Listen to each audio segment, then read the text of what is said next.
Israel ने 8 जून 2025 को अंतर्राष्ट्रीय जल क्षेत्र में गाजा की ओर जा रहे मेडलिन नामक मानवीय सहायता जहाज को हिरासत में लिया। इस जहाज पर स्वीडिश जलवायु कार्यकर्ता ग्रेटा थनबर्ग और यूरोपीय संसद की सदस्य रीमा हसन सहित 12 कार्यकर्ता सवार थे।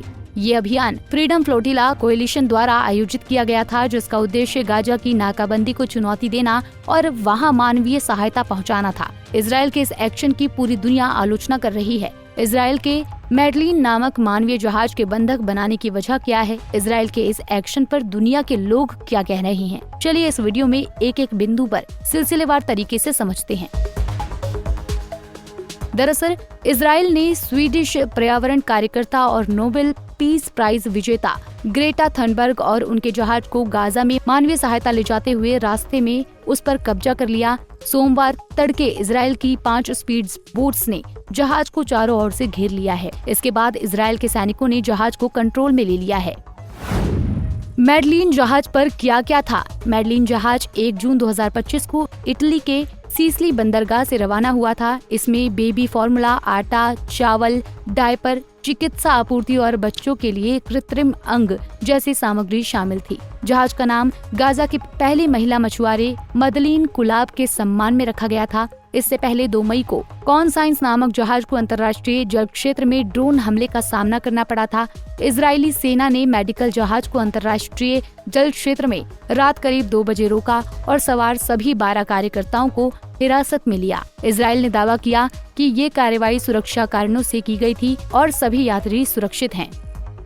इजरायली विदेश मंत्रालय ने कहा कि जहाज पर मौजूद सहायता सामग्री को अधिकृत चैनलों के माध्यम से गाजा भेजा जाएगा। हालांकि फ्रीडम फ्लोटिला कोएलिशन ने इसे अंतर्राष्ट्रीय कानून का उल्लंघन और अवैध गिरफ्तारी करार दिया है।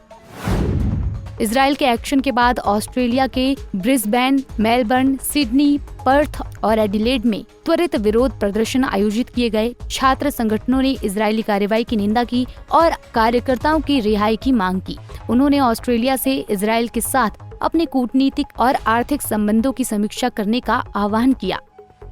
इजराइल ने इस अभियान को मीडिया में प्रचार पाने की कोशिश और हमास का समर्थन करने के रूप में देखा। रक्षा मंत्री इजराइल काटज ने आरोप लगाया कि कार्यकर्ता हमास का समर्थन कर रहे हैं और नाकाबंदी और सैन्य कार्रवाई आवश्यक सुरक्षा उपाय है। उन्होंने कहा कि ऐसे अभियानों से हथियारों की तस्करी हो सकती है। गाजा में मानवीय संकट गहराया। गाजा में इजराइल की नाकाबंदी के कारण मानवीय संकट गहरा गया है। संयुक्त राष्ट्र ने व्यापक भुखमरी और सहायता वितरण में विफलता की रिपोर्ट दी है। अलग अलग अमेरिकी समर्थित सहायता पहलों में नागरिकों की मौतें भी हुई हैं। इजराइल अधिकारियों ने फ्रीडम फ्लोटिला को प्रचारात्मक कदम के रूप में आलोचना की है और कहा कि इस तरह के अभियानों से हथियारों की तस्करी हो सकती है। मेडलिन जहाज की हिरासत ने गाजा की नाकाबंदी और मानवीय सहायता पहुंचाने के प्रयासों पर नए सवाल उठाए हैं। अंतर्राष्ट्रीय समुदाय के विभिन्न सदस्य इस घटना पर अपनी प्रतिक्रियाएं दे रही हैं। मेडलिन जहाज पर इजराइल के एक्शन के बाद इजराइल हमास संघर्ष में नया मोड़ देखने को मिल सकता है। Bureau report, Punjab Kesari TV. तो जुड़े रहने के लिए हमारे YouTube चैनल को सब्सक्राइब करें और नई वीडियो की नोटिफिकेशन के लिए बेल आइकॉन को दबाएं।